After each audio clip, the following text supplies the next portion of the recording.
Okay, so last time we looked at and played this game. You had to choose grades, sorry, you had to choose alpha and beta, and this table told us what outcome would arise. In particular, what grade you would get and what grade your pair would get. So for example, if you'd chosen beta and your pair had chosen alpha, then you would get a C and your pair would get an A. And one of the first things we pointed out is that this is not quite a game yet. It's missing something. This has outcomes in it. It's an outcome matrix, but it isn't a game because for a game we need to know payoffs. Okay? And then we looked at some possible payoffs, and now it is a game. So this is a game, just to give you some more jargon, this is a normal form game. And here we've assumed the payoffs are those that arise if players only care about their own grades, which I think was true for a lot of you. It wasn't true for the gentleman who's sitting there now, but it was true for a lot of people. All right?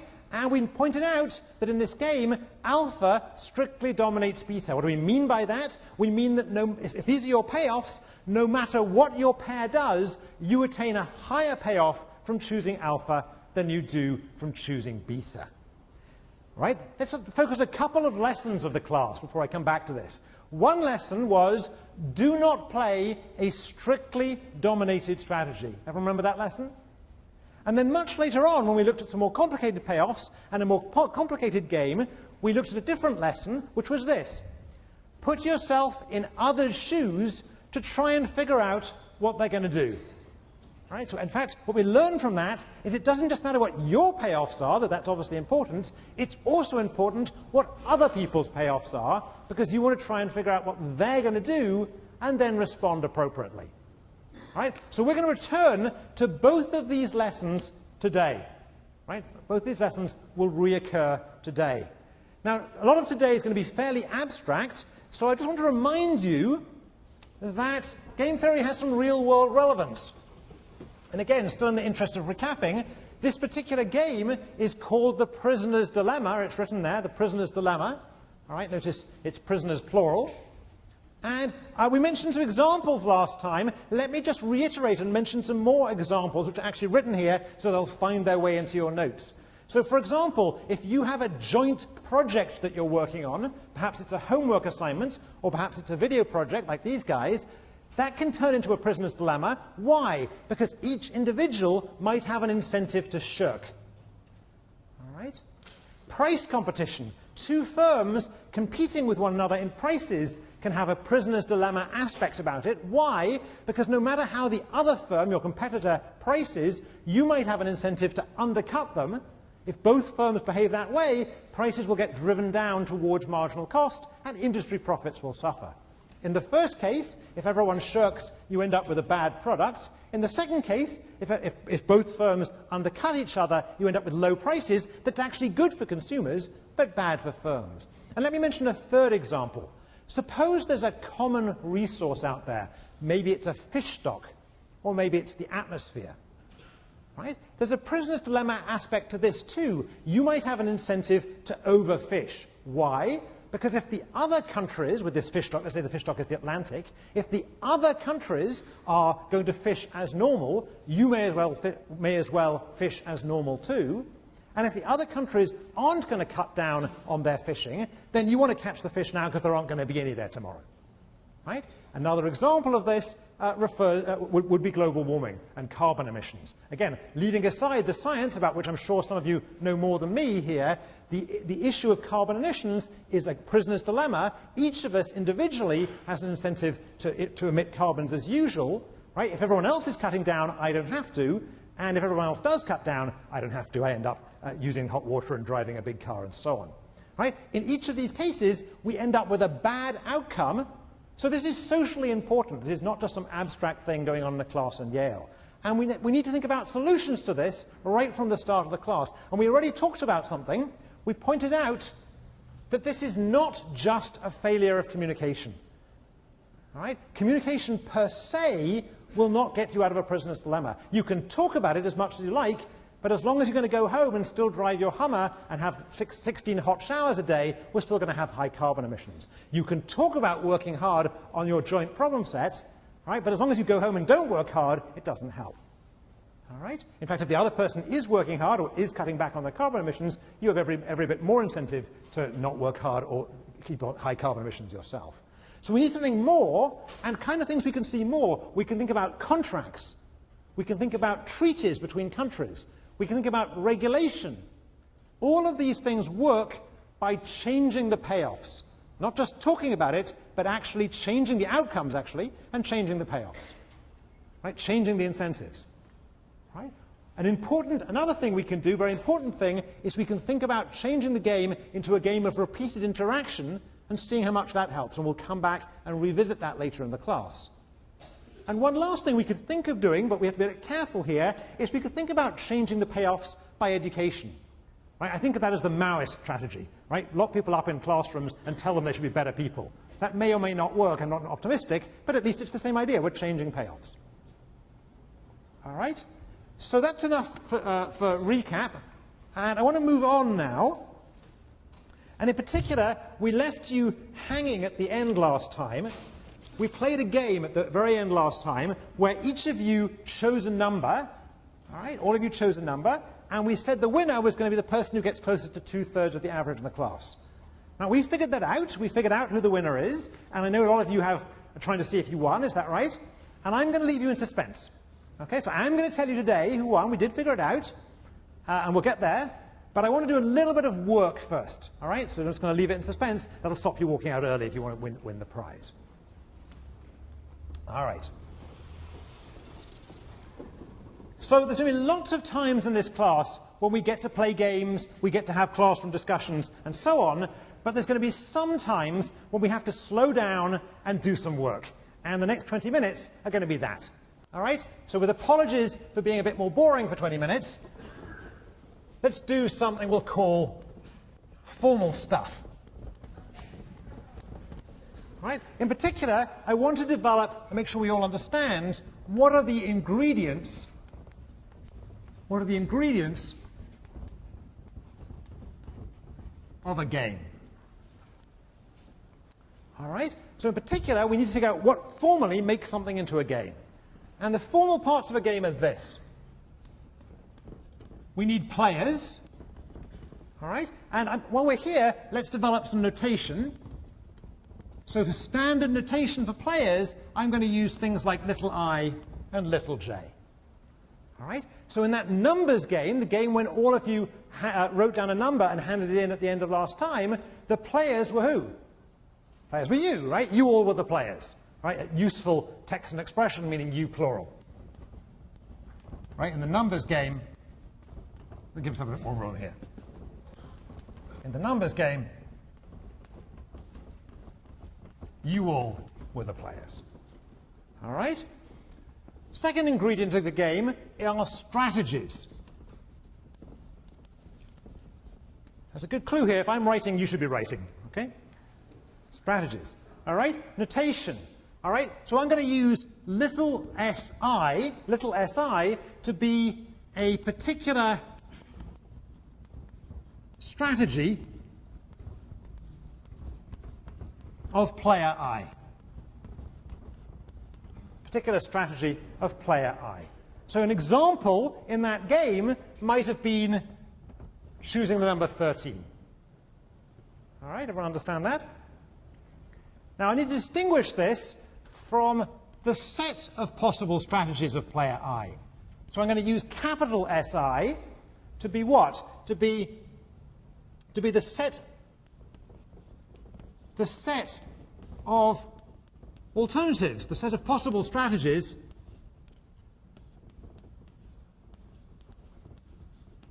of player I.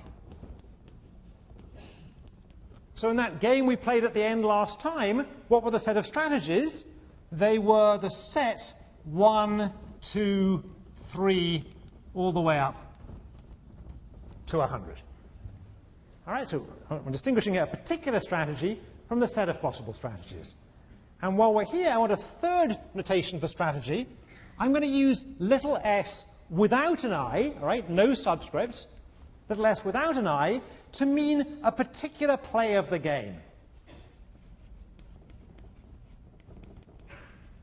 A particular play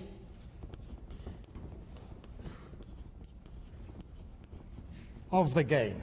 So what do I mean by that? All of you at the end last time wrote down this number and handed them in. So we had one number, one strategy choice for each player each person in the class. So here they are. Here's my collected in set of strategy choices. Here's the bundle of bits of paper you handed in last time. This is a particular play of the game. All right, I've got each person's name, and I've got a number from each person, a strategy from each person. All right, we actually have it on a spreadsheet as well, so here it is written out on a spreadsheet. Right, each of your name is on this spreadsheet, and the number you chose. All right, so that's a particular play of the game, and that has a different name. We sometimes call this a strategy profile. So in the textbook, you'll sometimes see the term a strategy profile or a strategy vector or a strategy list. It doesn't really matter. What it's saying is one strategy for each player in the game. All right? So in the numbers game, this is the spreadsheet. Or an example of this is the spreadsheet. All right? I need to make it so you can still see that. I'm going to pull down these boards.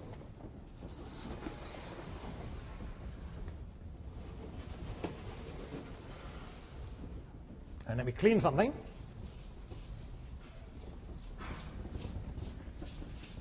So you might think we're done, right? We've got players, we've got the choices they could make, that's their strategy sets, we've got those individual strategies, and we've got the choices they actually did make, that's the strategy profile. Seems like we've got everything you could possibly want to describe a game. What are we missing here? Say, shout it out. Payoffs. We're missing payoffs, right? So to complete the game, we need payoffs. All right? And again, I need notation for payoffs. So in this course, I'll try and use U for utile to be player I's payoff. All right? So UI will depend on player 1's choice all the way to player I's own choice, all the way up to player N's choices. All right? So player I's payoff, UI, depends on all the choices in the class, in this case, including her own choice. And of course, a shorter way of writing that would be UI S. It depends on the profile. All right? So in the numbers game, what is this? In the numbers game, UI of S can be two things. It can be $5 minus your error in pennies if you won. I guess it could be something if it was a tie. I won't bother writing that now. And it's going to be 0 otherwise. All right? So we've now got all of the ingredients of the game. Players, strategies, payoffs. All right? Now we're going to make an assumption today and for the next 10 weeks or so. All right? So for almost all the class. We're going to assume that these are known. We're going to assume that everybody knows the possible strategies everyone else could choose, and everyone knows everyone else's payoffs. Now that's not a very realistic assumption, and we are going to come back and challenge it at the end of the semester, but this will be complicated enough to get us a lot of material in the next 10 weeks. I need one more piece of notation, and then we can get back to having some fun. So one more piece of notation. I'm going to write S minus I to mean what? It's going to mean a strategy choice for everybody except person I. It's going to be useful to have that notation around. All right? So this is a choice for all except person I or player I. So in particular, if you're person 1, then then S minus I would be S2, S3, S4 up to Sn, but it wouldn't include S1. All right? And it's useful. Why? Because sometimes it's useful to think about the payoffs as coming from I's own choice and everyone else's choices. It's just a useful way of thinking about things. All right? Now, at this point, I want to stop for a second. And I know that some of you, from past experience, are somewhat math-phobic. You do not have to wave your hands in the air if you're math-phobic. But since some of you are, let me just get you all to take a deep breath. This goes for people who are math-phobic at home too. All right? So everyone's like a slight panic now. You know, you came here today, you thought everything was going to be fine, now I'm putting math on the board. All right? Take a deep breath. It's not that hard. And in particular, notice that all I'm doing here is writing down notation. There's actually no math going on here at all. I'm just developing notation. Now, I don't want anybody to quit this class because they're worried about math or math notation. So if you are in that category of somebody who might quit it because of that, come and talk to me, come and talk to the A's, we will get you through it. All right? It's fine to be math-phobic. I'm phobic of all sorts of things. All right? Not necessarily math, but all sorts of things. All right? So a serious thing. A lot of people get put off by notation. It looks scarier than it is. There's nothing going on here except for notation at this point. All right. So let's have an example to help us fix some ideas. And again, I'll have to clean the board, so give me a second.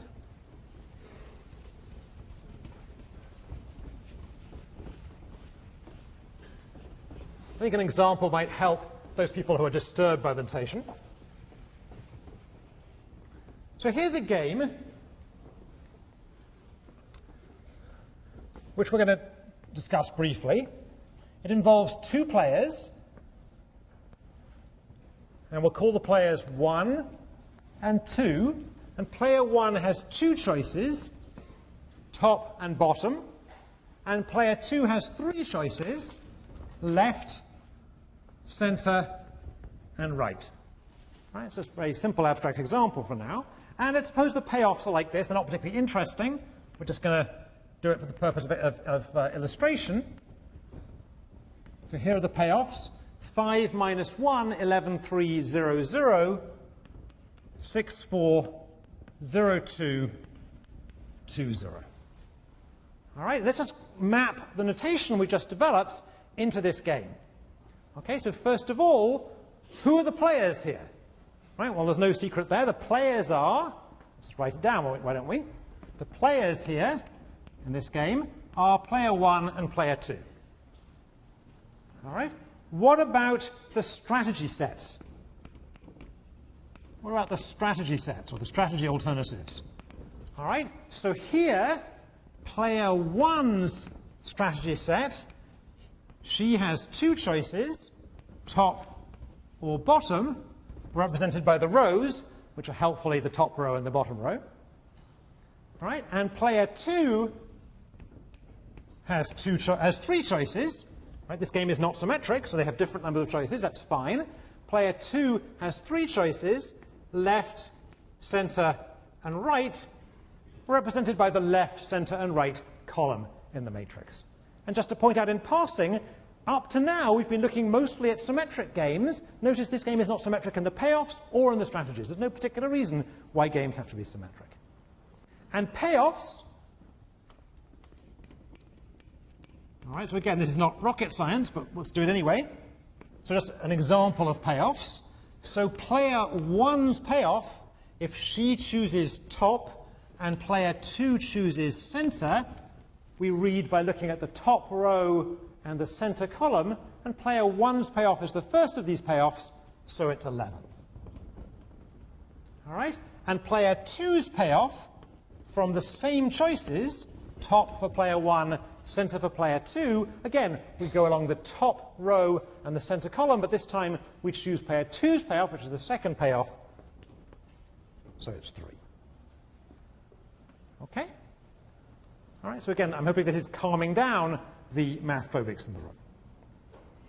Now, how do we think this game's going to be played? This is not a particularly interesting game, but while we're here, why don't we just discuss it for a second? All right, so if our mic guys get a little bit ready here. All right, so how do we think this game should be played? Well, let's ask somebody at random, perhaps. So, Ali, do you want to ask this guy in the blue shirt here? Right? Does player 1 here, does player 1 have a dominated strategy? No, player 1 doesn't have a dominated strategy. For instance, if player 2 picks left, then player 1 wants to pick bottom, but if player 2 picks center, player 1 wants to pick center. Good, excellent, very good. I should have got you to stand up, I forgot that, never mind, but that was very clear, thank you. was that loud enough so people can hear it? Did people hear that? People at the back, do you hear it? So even that wasn't loud enough, okay? So we really need to get people to, that was very clear, very nice. We need people to stand up and shout, otherwise people at the back can't hear. So I'm doing, your name is Patrick. What Patrick said was, no, player 1 does not have a dominated strategy. Top is better than bottom against left, because, bottom is better than top against left because 6 is bigger than 5. But top is better than bottom against center because 11 is bigger than 0. Everyone see that? Right? So it's not the case that top always beats, it's not the case that top always does better than bottom, or that bottom always does better than top. Okay, what about, raise hands this time, what about player 2? Does player 2 have a dominated strategy? Everyone's keeping their hands firmly down so as not to get spotted here. Should we try, Ali, can we try this guy in white? Do you want to stand up and wait till Ali gets there? And really, but yell it out now. Louder. I believe right is a dominated strategy because if player 1 chooses top, then player 2 will choose center. And I'm getting confused now. It looks better on my paper. But yeah, right is never the best choice. Okay, good, good. So let's be a little bit careful here. So your name is? Thomas. Thomas. So Thomas said something which was true, but it doesn't quite match with the definition of a dominated strategy. What Thomas said was, right is never a best choice. That's true. That's true. All right? But to be a dominated strategy, we need something else. We need that there's another strategy of player 2 that always does better. All right? Now that turns out also to be true in this game, but it's a C. All right? So in this particular game, I claim that center dominates right. That center dominates right. So to see that, if player 1 chose top, center yields 3, right yields 0, 3 is bigger than 0. And if player 1 chooses bottom, then center yields 2, right yields 0, 2 is bigger than 0 again. So in this game, center strictly dominates right. All right? What you said was true, but I wanted something specifically about domination here. All right?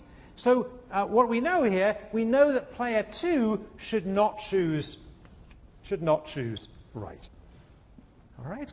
Now, in fact, that's as far as we can get with dominance arguments in this particular game. But nevertheless, let's just stick with it a second. I gave you the definition of strict dominance last time, and it's also on the handout, by the way, the handout on the web. But let me write that definition again, using or making use of the notation from the class. So definition, all right, so player I's strategy S little I prime is strictly dominated by player I's strategy Si if, and now we can use our notation, if Ui from choosing Si when other people choose S minus I is strictly bigger than Ui Si prime when other people choose S minus I. And the key part of the definition is for all S minus I. All right? All right, so to say it in words, player I's strategy Si prime is strictly dominated by her strategy Si if Si always does strictly better, always yields a higher payoff for player I, no matter what the other people do. All right, so this is the same definition we saw last time, just being a little bit more nerdy and putting it in some notation. Okay? Are people panicking about that? People look like deer in the headlamps yet? No, you look all right. Well, all right-ish. All right. Let's have a look at another example. People okay? I can move this? All right. So let's have a slightly more exciting example now. So imagine the following example. An invader is thinking about invading a country. And there are two ways, there are two passes, if you like, through which he can lead his army. And you, you are the defender of this country, and you have to decide which of these passes or which of these routes into the country you're going to choose to defend. And the catch is you can only defend one of these two routes. All right? So if you want a real-world example of this, think about the 3rd century BC. Someone can correct me afterwards. I think it's the 3rd century BC when Hannibal is thinking of crossing the Alps. Right? Not Hannibal Lecter, Hannibal the general in the 3rd century BC. The one with the elephants. All right? Okay, so the key here is going to be that there are two passes. One of these passes is a hard pass, it goes over the Alps, and the other one is an easy pass, it goes along the coast. All right? If the invader chooses the hard pass, he will lose 1 battalion of his army simply in getting over the mountains, simply in going through the hard pass. All right? And if he meets your army, whichever pass he chooses, if he meets your army defending a pass, then he'll lose another battalion. All right? Now, I've given you roughly the choices. The choices are going to be for the attacker which pass to choose, and for the defender which pass to defend. But let's put down some payoffs so we can start talking about this. All right? So in this game, the payoffs for this game are going to be as follows. So it's a simple 2-by-2 game. This is going to be the attacker. This is Hannibal. And this is going to be the defender, and I've forgotten which general was defending, and someone's about to tell me, no doubt. And there are two passes you could defend, the easy pass or the hard pass, and there's two you could use to attack through, easy or hard. And again, easy pass here just means no mountains. We're not talking about something on the New Jersey Turnpike. All right? So the payoffs here are as follows, and I'll explain them in a second. All right, so his payoff, the attacker's payoff, is how many battalions does he get to bring into your country? He only has 2 to start with. And for you, it's how many battalions of his get destroyed. So just to give an example, if he goes through the hard pass and you defend the hard pass, he loses 1 of those battalions going over the mountains and the other one because he meets you. So he has none left, and you've managed to destroy 2 of them.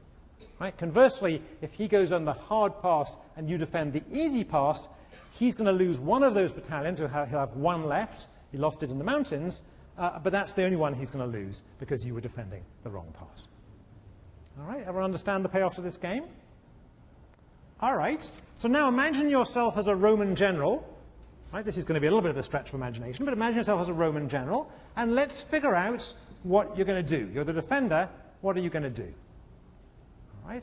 So let's have a show of hands. How many of you think you should defend the easy pass? Raise your hands. Let's raise your hands so you can see them. Keep them up. Wave them in the air. Bit of motion. Wave them in the air. Should put your flags, okay? Because these are the Romans defending the easy pass. And how many of you think you're going to defend the hard pass? We have a huge number of people who don't want to be Roman generals here. All right, let's try it again. No abstentions, right? I'm not going to penalize you getting the wrong answer. All right, so how many of you think you're going to defend the easy pass? Raise your hands again. And how many think you're going to defend the hard pass? All right, so we have a majority choosing easy pass. Quite a large majority. So what's going on here? Is it the case that defending the easy pass dominates defending the hard pass? Is that the case? Is it the case that defending the easy pass dominates defending the hard pass? You can shout out. No, it's not. In fact, we can check that if the attacker attacks through the easy pass, not surprisingly, you do better if you defend the easy pass than the hard pass, 1 versus 0. But if the attacker was to attack through the hard pass, again, not surprisingly, you do better if you defend the hard pass than the easy pass. All right, so that's not an unintuitive finding. It isn't the case that defending easy dominates defending hard. You just want to match with the attacker. Nevertheless, almost all of you chose easy. What's going on? Can someone tell me what's going on? Let's get the mics going a second. So can we catch the guy with the can we catch this guy with the beard? If we just wait for the mic to get there, and if you could stand up, and shout. There you go. Because you want to minimize the amount of enemy soldiers that reach Rome or whatever the location is. All right, you want to minimize the number of soldiers that reach Rome. That's true. On the other hand, we've just argued that you don't have a dominant strategy here. It's not the case that easy dominates hard. What else could be going on? While we've got you up, why don't we get the other guy who's got his hand up there in the middle? And again, stand up and shout in that mic. Point your face towards the mic. Good. It seems as though while you don't have a dominating strategy, it seems like Hannibal is better off attacking through. It seems like he would attack through the easy pass. Good. Why does it seem that? I guess that's right. We're on the right lines now. Why does it seem like he's going to attack through the easy pass? Well, if you're not defending the easy pass, he doesn't lose anyone, and if he attacks through the hard pass, he's going to lose at least one battalion. All right, all right. So let's have a look at it from, let's do the exercise, let's do the second lesson I emphasized at the beginning. Let's put ourselves in Hannibal's shoes, they're probably boots or something, I don't know, whatever you do when you're riding an elephant, whatever you wear, all right? Let's put ourselves in Hannibal's shoes and try and figure out what Hannibal's going to do here, all right? So it could be, from Hannibal's point of view, he doesn't know which pass you're going to defend, all right? But let's have a look at his payoffs.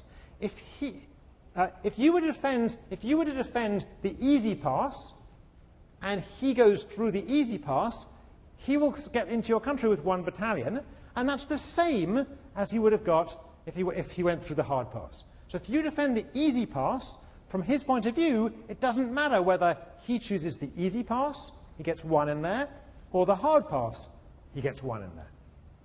But if you were to defend the hard pass, if you were to defend the mountains, then, if he chooses the easy pass, he gets both battalions in, and if he chooses the hard pass, he gets no battalions in.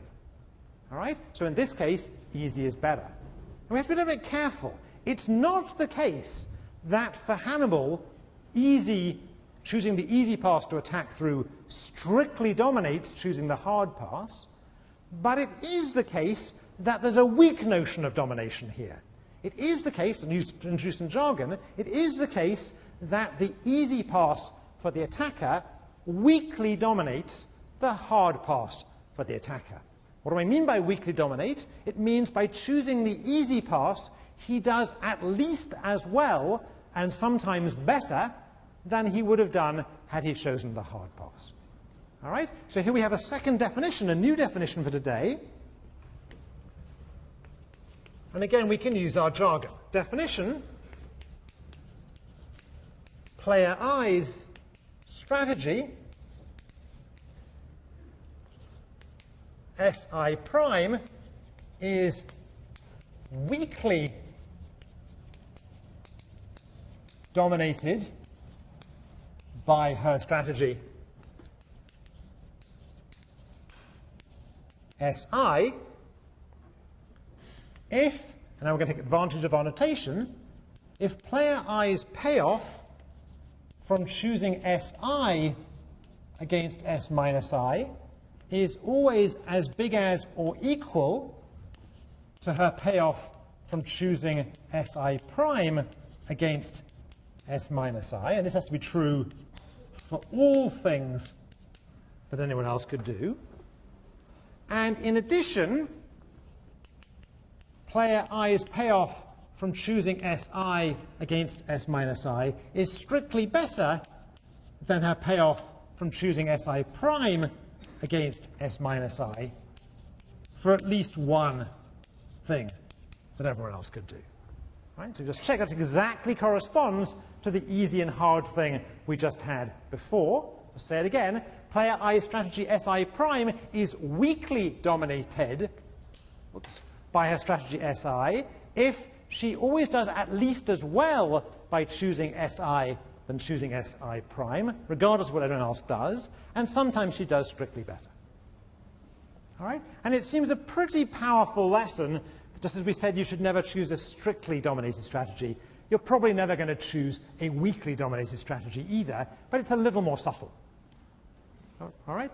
Now that definition, if you're worried about what I've written down here and you want to see it in words, on the handout I've already put on the web that has the summary of the first class, I included this definition in words as well. So compare the definition in words with what's written here in the nerdy notation on the board. All right? Now, since we think that Hannibal, the attacker, is not going to play a weakly dominated strategy, we think that Hannibal is not going to choose the hard pass. He's going to attack on the easy pass. And given that, which should we defend? We should defend easy, which is what most of you chose. So be honest now, was that why most of you chose easy? Yeah, probably was, right? You may be able to read this. All right? So by putting ourselves in Hannibal's shoes, we could figure out that his hard attack strategy was weakly dominated. He's going to choose easy, so we should defend easy. Having said that, of course, Hannibal went through the mountains, which kind of screws up the lesson, but too late now. All right. Now then, I promised you we'd get back to the game from last time. All right. So where have we got to so far in this class? We know from last time that you should not choose a dominated strategy. And we also know we probably aren't going to choose a weakly dominated strategy. And we also know that you should put yourself in other people's shoes and figure out that they're not going to play a strictly or weakly dominated strategy. That seems a pretty good way to predict how other people are going to play. So let's take those ideas and go back to the numbers game from last time. Now, before I do that, I don't need the people at home to see this, but how many of you were here last time? How many of you were not? I asked the wrong question. How many of you were not here last time? All right, so we handed out again that game. We handed out again the game with the numbers, but just in case, let me just read out the game you played. This was the game you played. Without showing your neighbor what you're doing, put in the box below a whole number between 1 and 100. We will, and in fact have, calculated the average number chosen in the class, and the winner of this game is the person who gets closest to 2/3 times that average number. They will win $5 minus the difference in pennies. All right, so everybody filled that in last time, and I have their choices here. So let's just, before we reveal who won, let's discuss this a little bit, and let me come down hazardously off this stage and figure out, let's get the mics up a bit a second. We can get some mics ready. All right, so let me find out some people here and see what people did a second. I've got, you can be honest here since I've got everything in front of me. So how many of you chose some number like 32, 33, 34? One hand. Actually, I can tell you, 9 of you did. So shall I read out the names? Will I embarrass people? All right. So we've got Lynette Likusen, we've got Christian Bargen. There's 9 of you here. Let's try it again. How many of you chose numbers between 32 and 34? Yeah. Okay. So a number of you, now we're seeing some hands up. All right. So keep your hands up a second. Keep your hands up a second, those people. All right. So let me ask people why. Can you get your hand into the guy? What's your name? If we get him to stand up a second, and shout out to the class can hear you. What's your name? Chris. Chris, you're on this list somewhere. I mean, you're not on this list somewhere. Never mind. What did you choose? I think I chose 30. Okay, 30. So that's pretty close. Okay. So why did you choose 30? Because I thought everyone was going to be around like the 45 range, because 66 is 2/3, or right around of 100. And they were going to go 2/3 less than that, and I did one less than that one. All right. Okay. All right. So thank you. Let's get one of the others. There was another one in here. Can you just raise your hands again? The people who are sort of around 33, 34. There's somebody in here. Can we get you to stand up? And you're between mics, so let me. Yep. Go ahead. Shout it out. What's your name, first of all? Ryan. Ryan, I must have you here as well. Never mind. What did you choose? 33, I think. 33? Oh, you did. You are Ryan Lowe. Yeah. You are Ryan Lowe. Okay. Good. Go ahead. I thought similar to Chris, actually, and I also thought that if we got 2/3 and everyone was choosing numbers in between 1 and 100, end up 33 would be around the number. That would All come right. out So just to repeat the argument that we just heard, again, you have to shout it out more than that. I'm guessing people didn't hear that in the room, so just let me repeat it to make sure everyone hears it. A reason for choosing a number like 33 might go as follows.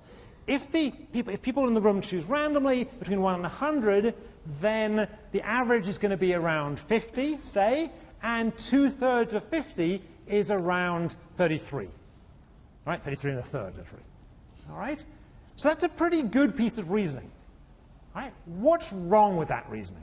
What's wrong with that?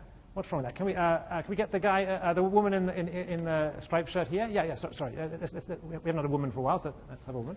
Thank you. That even if everyone else had the same reasoning as you, it's still going to be way too high. All right, so in particular, if everyone else had the same reasoning as you, it's going to be way too high, all right? So if everyone else reasons that way, then everyone in the room would choose a number like 33 or 34, and in that case, the average would be what? Sorry, the average, I just told that, that 2/3 of the average would be what? 22. Something like 22, all right? So the flaw in the argument that Chris and Ryan had, it isn't a bad argument, it's a good starting point, but the flaw in the argument, mistake in the argument, it was the first sentence in the argument. The first sentence in the argument was, if the people in the room choose random, then they will choose around 50. That's true. The problem is, the people in the room aren't going to choose at random. All right? Look around the room a second. Look around yourselves. Do any of you look like a random number generator? Actually, from here I can see some that do. I'm not going to put. All right? All right? All right? So, I'm actually looking at some of your answers. Maybe some of you are. Right?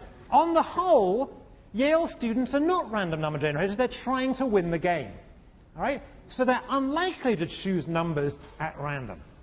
Right? If they, we also a further argument. If in fact everyone thought that way, and if you figured out everyone was going to think that way, then you would expect everyone to choose a number like 33, and in that case, you should choose a number like 22. How many of you, raise your hand a second, how many of you chose numbers in the range 21 through 23? There's way more of you than that. I'll start reading you out as well. There are actually about 12 of you. Raise your hands. There should be 12 hands going up somewhere. There's 2, 3 hands going up, 4, 5 hands going up. There's actually 12 people who chose exactly 22. So considerably more if we include 23 and 21. All right? So those people, I'm guessing, were thinking this way. Is that right? Let me get one of my 22s up again. Here's a 22. Here's 22. You want to get this guy? So what's your name, sir? Stand up and shout. Brian. Yep. And you chose 22? I chose 22 because I thought that most people would play the game dividing by 2/3 a couple of times and give numbers averaging around the low 30s. All right. All right. So if you think people are going to play in a particular way, in particular if you think people are going to choose the strategy of Ryan and Chris and choose around 33, then 22 seems a great answer. But you underestimate your Yale colleagues. You underestimate your Yale colleagues. In fact, 22 was way too high. Was way too high. All right. Now, again, let's just iterate the point here. Let's just repeat the point here. The point here is when you're playing a game, you want to think about what other people are trying to do to try and predict what they're trying to do.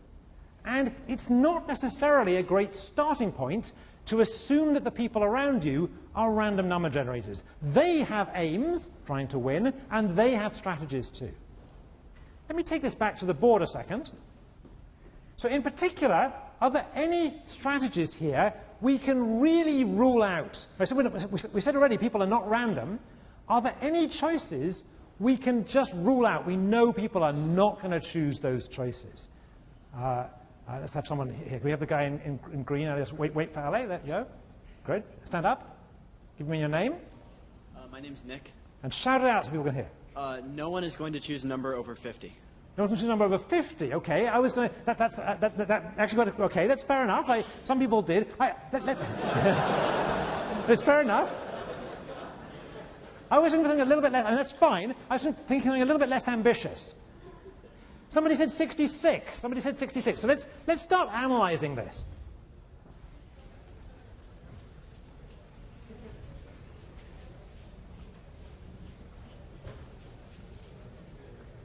All right. So in particular, there's something about these strategy choices that are greater than 67 at any rate. All right. Certainly, I mean, since it's 66, let's go up a little bit. So these numbers bigger than 67, what's wrong with numbers bigger than 67? What's wrong? Raise your hands if you have an answer to that. What's wrong? Yeah, can we get the guy in red who's right close to the microphone there? Stand up. Give me your name. Stand up. Shout it out to the crowd. Peter. Yep. And if everyone chooses 100, It would be 67. All right, good. So even if everyone in the room didn't choose randomly, but they all chose 100, a very unlikely circumstance. But even if everyone chose 100, the highest the average could, the highest 2/3 of the average could possibly be is 66 and 2/3. Hence, 67 would be a pretty good choice in that case. So numbers bigger than 67 seem pretty crazy choices. But crazy isn't the word I'm looking for here. What can we say about those choices, those strategies, 67 and bigger than 67, 68 and above? What can we say about those choices? There's somebody right behind you, the woman right behind you. Shout it out. They have no payoffs for the They have no payoffs? What's the jargon here? Let's use our jargon. Somebody shout it out. What's the jargon about that? They're dominated, all right? So these strategies are dominated. Actually, they're only weakly dominated, but that's okay. They're certainly dominated. Right? In particular, a strategy like 80 is dominated by choosing 67. Right? You will always get a payoff from choosing 67, at least as high and sometimes higher than the payoff you would have got had you chosen 80, no matter what else happened in the room. So these strategies are dominated. We know from the very first lesson of the class last time that no one should choose these strategies. They're dominated strategies. All right? So did anyone choose strategies bigger than 67? Okay, I'm not going to read out names here, but turns out 4 of you did. I'm not going to make you wait, okay? All right? So, okay, for the 4 of you did, never mind, but, well, yeah, mind, actually, yeah. All right.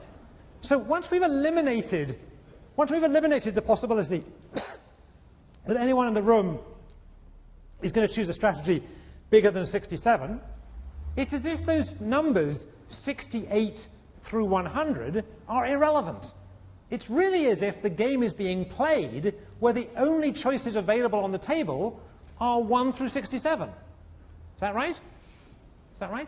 We know no one's going to choose 68 and above, so we can just forget them. We can delete those strategies. And once we delete those strategies, all that's left are choices 1 through 67. All right? So can somebody help me out now? What can I conclude now I've concluded that the strategies 68 through 100 essentially don't exist or have been deleted? What can I conclude? Let me see if I can get a mic in here. So stand up and wait for the mic. And here comes the mic. Good. Shout out. That all strategies 45 and above are thus also ruled out. Good, good. So your name is? Henry. Okay, so Henry is saying, once we've figured out that no one should choose a strategy bigger than 67, then we can go another step and say, if those strategies never existed, then the same argument rules out, or a similar argument, rules out strategies bigger than 45. Let's be careful here. The strategies that are less than 67, but bigger than 45, these strategies are not dominated strategies in the original game. In particular, we just argued that if everyone in the room chose 100, then 67 would be a winning strategy. So it's not the case that the strategies between 45 and 67 are dominated strategies, but it is the case that they're dominated once we delete the dominated strategies, once we delete 67 and above. All right? So these strategies, to be careful here with the word weakly here, these strategies are not weakly dominated in the original game, but they are dominated. They're weakly dominated once we delete 68 through 100. So all the strategies 45 through 67 are gone now. So okay, let's have a look. Did anyone choose? Raise your hands. Be brave here. Did anyone choose a strategy between 45 and 67? Or between 46 and 67? No one's written that, but I know some of you did because I got it in front of me, right? So at least 4 of you did, and I won't read out those names yet, but I might read them out next time. Okay, so four more people chose those strategies. All right? Now notice there's a different part of this. This argument, the argument that eliminates strategies 67 and above, or 68 upwards, that strategy just involves the first lesson of last time. Do not choose a dominated strategy. Admittedly weak here, but still. All right? But this the second slice, strategies 45 through 67, getting rid of those strategies involves a little bit more. You've got to put yourself in the shoes of your fellow classmen and figure out they're not going to choose 67 and above. And so the first argument, that's a straightforward argument. The second argument says I put myself in other people's shoes, I realize they're not going to play a dominated strategy, and therefore, having realized they're not going to play a dominated strategy, I shouldn't play a strategy between 45 and 67. So this argument is an in-shoes argument. Now what? Where can we go now? Yes, so let's have the guy in the beard, but let the mic get to him. All right, and yell out your name. Carter, you just repeat the same reasoning again and again, and you eventually get down to 1. All right, well, we'll do that, but let's go one step at a time. So now we've ruled out the possibility that anyone's going to choose a strategy 68 and above because they're weakly dominated, and we've ruled out the possibility that anyone's going to choose a strategy between 46 and 67 because those strategies are dominated once we've ruled out the dominated strategies. So we know no one's choosing any strategies above 45. It's as if the numbers 46 and above don't exist. So we know that the highest anyone could ever choose is 45, and 2/3 of 45 is roughly, someone help me out here, 30, right? Roughly 30. All right? So we know that all the numbers between 45 and 30, these strategies were not dominated, and they weren't dominated even after deleting the dominated strategies. But they are dominated once we deleted not just the dominated strategies, but also the strategies that were dominated once we deleted the dominated strategies. All right? I'm not going to try and write that, but you should try and write it in your notes. All right? So without writing that argument down in detail, notice that we can rule out the strategies 30 through 45, not by just examining our own payoffs, not just by putting ourselves in other people's shoes and realizing they're not going to choose a dominated strategy, but by putting ourselves in other people's shoes while they are putting themselves in someone else's shoes and figuring out what they're going to do. All right? So this is an in-shoes, be careful where we are here, this is an in-shoes argument. At which point you might want to invent the sock. All right? Now, where's this going? So we were told where it's going. We were able to rule out 68 and above, then we were able to rule out 46 and above, now we're able to rule out 31 and above. All right? By the next slice down, we'll be able to eliminate, about 20 and above. All right, so 30 down to above 20, and this will be an in-shoes,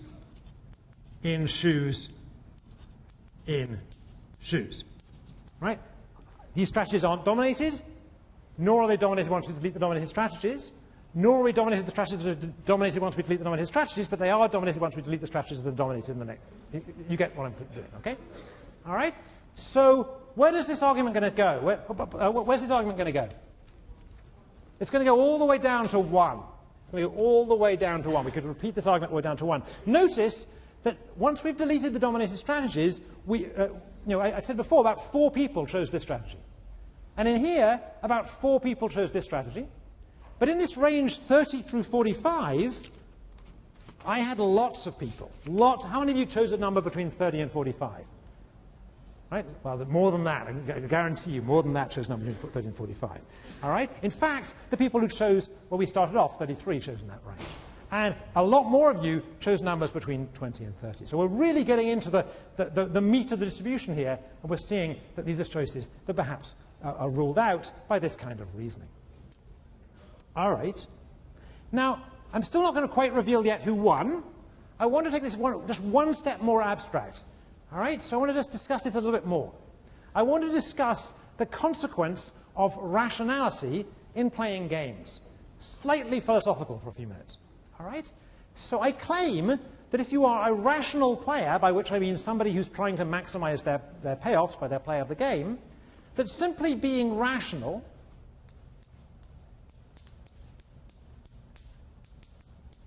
just being a rational player rules out playing these dominated strategies. All right, so the 4 of you who chose numbers bigger than 67, whose names I'm not going to read out, maybe they were making a mistake. All right? However, the next slice down requires more than just rationality. What else does it require? Yes, can I get this guy again? Sorry. Shout out your name again. I've forgotten it. Nick. Shout it out. Nick. Yep. The assumption that your opponents are being rational as well. Good. Good. So to rule out the second slice, I need to be rational myself, and I need to know that others are rational. All right, that's illegible, but never mind. What it says is rational and knowledge that other people are rational. Now, how about the next slice after that? Well, now I need to be rational. I need to know that other people are rational. And I need to know that other people know that other people are rational. All right, so to get this slice, let's get this next slice here, I need rationality. As some of you know, that's widely criticized in the social sciences these days. Are we right to assume that people are rational? But to get this slice, I need rationality. I need knowledge of rationality. Let's call that KR. And I need knowledge of rationality. All right? And as I go down further, I'm going to need rationality. I need to know people are rational. I need to know that people are rational. And I need to know that people know that people know that people are rational. All right? And let's just make this more concrete for you. These people, the 4 people who chose this, they made a mistake. What about the 4 people who chose numbers between 45 and 67? What can we conclude about those people? The people who chose between 45 and 67. Shall I read out their names? No, well, perhaps I better not. What can we conclude about these people? Yeah, we're never going to get the mic in. Let's try and get the mic in there. Come forward as far as you can and then really shout. Yeah? They think their classmates are pretty dumb. Right, right. It's not necessarily that the 4 people who chose between 46 and 67 are themselves thick. It's that they think the rest of you are thick. All right? And down here, this doesn't require people to be thick or to think the rest of you are thick. They're just people who think that you think, they're just people who think that you think that they're thick. All right, and so on. Now to get all the way to 1, we're going to need very, very many rounds of knowledge of rationality. Does anyone know what we call it if we assume an infinite sequence of I know, that you know, that I know, that you know, that I know, that you know, that I know, that you know something? What's the expression for that? Technical, believe it or not, technical expression. Technical expression for that in philosophy is common knowledge. Common knowledge. Which I can never spell, so I'm going to wing it. All right? Common knowledge. Common knowledge is I know something, you know it, you know that I know it, I know that you know it, I know that you know that I know it, etc., etc., etc. An infinite sequence. All right? All right, but if we had common knowledge of rationality in this class, then the optimal choice would have been 1. How many of you chose 1? Look around the room. Let's pan the room. Keep your hands up a second. How many of you chose 1? So actually, a lot of you chose 1. 1 was the modal answer in this class. A lot of you chose 1. All right? So those people did pretty well. They must have done, they must be thinking they're about to win. But they didn't win. So it turns out that the average in this class, the average choice, was about 13 1/3, which means 2/3 of the average was 9. 2/3 of the average was 9. And some of you chose 9, so if you're here, stand up. The following people chose 9. That's not right. Where are the people who chose 9? I've got them here somewhere. Sorry, there's so many pages of people. Here we go. The following people chose 9, so stand up if you're here. And if you're that person's roommate if they're not here. All right, so Li Xing Chang, is Li Xing Chang here? Stand up if you're here. And Christopher Barrero, you can stand up if you're here. And William Fischel, are you here? Don't know if he's here. Jed Glickstein, are you here? Jed Glickstein? Stand up if you're here. And Jeffrey Green, stand up if you're here. And Alison Hoyt. Stand up over here. No Alison Hoyt? Okay. And there's John Robinson. John Robinson? All right, so these people, well, can we get stay up so the camera can see you? There you go. There you go, all the way around, all the way around. Wave to mum at home. All right. Can we get a round of applause for our winners?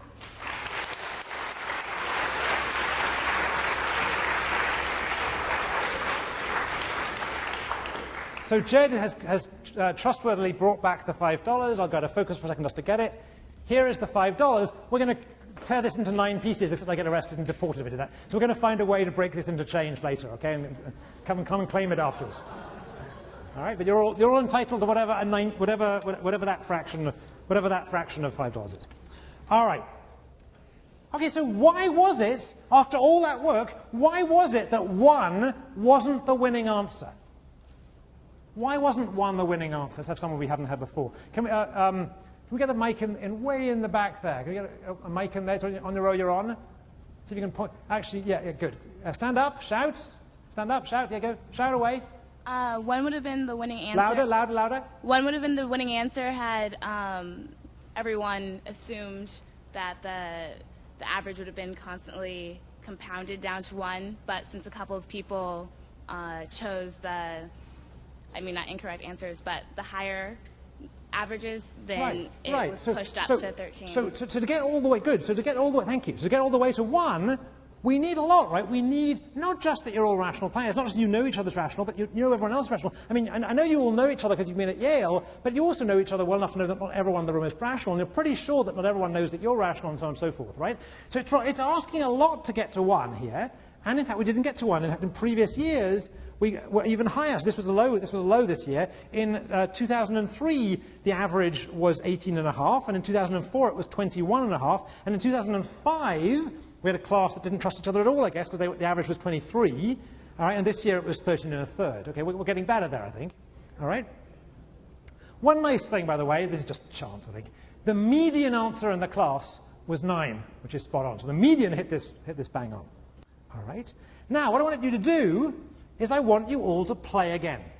We haven't got time to do this properly, even though I've given you the sheet. So write down, don't talk to your neighbors, write down a number. Don't talk among yourselves, that's cheating. Write down a number. If you haven't got a sheet in front of you, just write it on your notepad. Write down a number. Has everyone written down a number?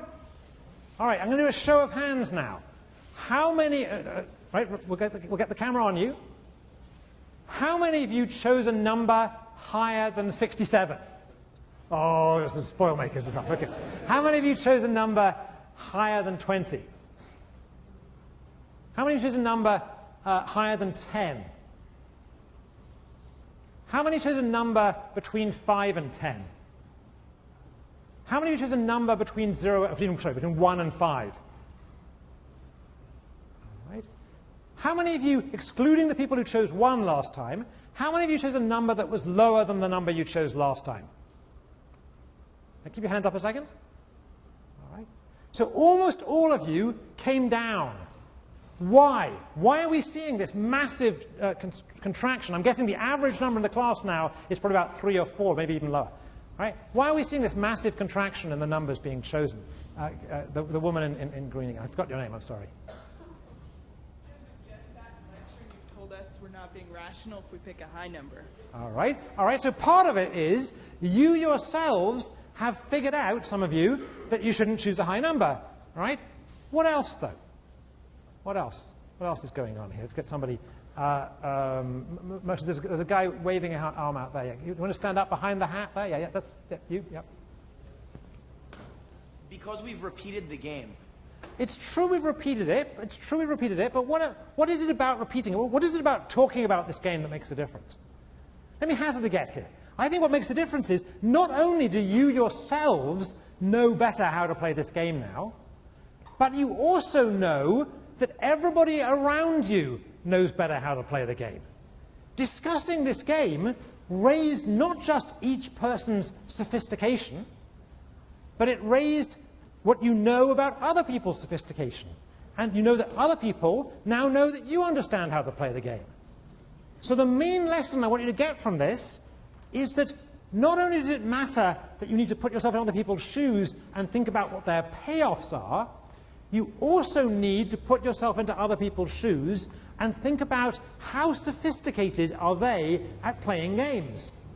And you need to think about how sophisticated do they think you are at playing games. And you need to think about how sophisticated do they think that they are at playing games, and so on. Right? This level of knowledge, these layers of knowledge, lead to very different play in the game.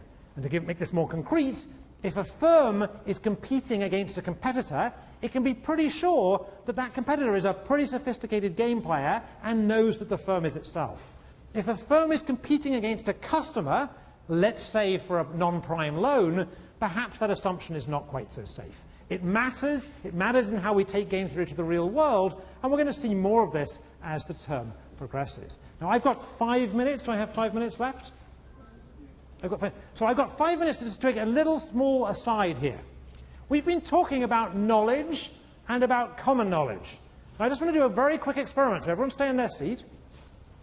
I'm going to get 2 TAs up here. I want to get Ali and Kai up here. And I wanted to show that common knowledge is not such an obvious a concept as I've made it seem on the board. Come up on stage a second. You can leave the mic, it's okay. All right, here we have 2 of our TAs. Actually, these are 2 head TAs. And I want you to face forward so you don't see what I'm doing a second, okay? All right, I'm about to put on their heads a hat. All right? All right, here's a hat on Ali's head. And here's a hat on Kai's head. Let's move them this way so they're in focus. All right? Now, you can all see these hats, and they can see that. And if they turn around to each other, they can see each other's hat. All right? Now, I want to ask you the question here. Here is a fact.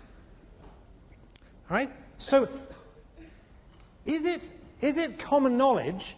Is it common knowledge that that at least one of these people has a pink hat on their head? Is it common knowledge? So I claim it's not common knowledge. What is known here? Well, I'll reveal the fact to you now that in fact Ali knows that Kai has a pink hat on his head. So it's true that Ali knows that at least one person in the room has a pink hat on their head. And it's true that Kai knows that Ali has a pink hat on his head. They both look absurd, but never mind. But notice that Ali doesn't know the color of the hat on his own head. Right? So even though both people know, even though it is mutual knowledge that there's at least one pink hat in the room, Ali doesn't know what Kai is seeing. So Ali does not know that Kai knows that there's a pink hat in the room. In fact, from Ali's point of view, this could be a blue hat. So again, they both know that someone in the room has a pink hat on their head. It is mutual knowledge that there's a pink hat in the room. But Ali does not know that Kai knows that he's wearing a pink hat. And Kai does not know that Ali knows that Kai is wearing a pink hat. Each of their hats, each of their own hats, might be blue. So notice that common knowledge, thanks guys, common knowledge is a rather subtle thing, thank you. Right? Common knowledge is a subtle thing. Mutual knowledge doesn't imply common knowledge.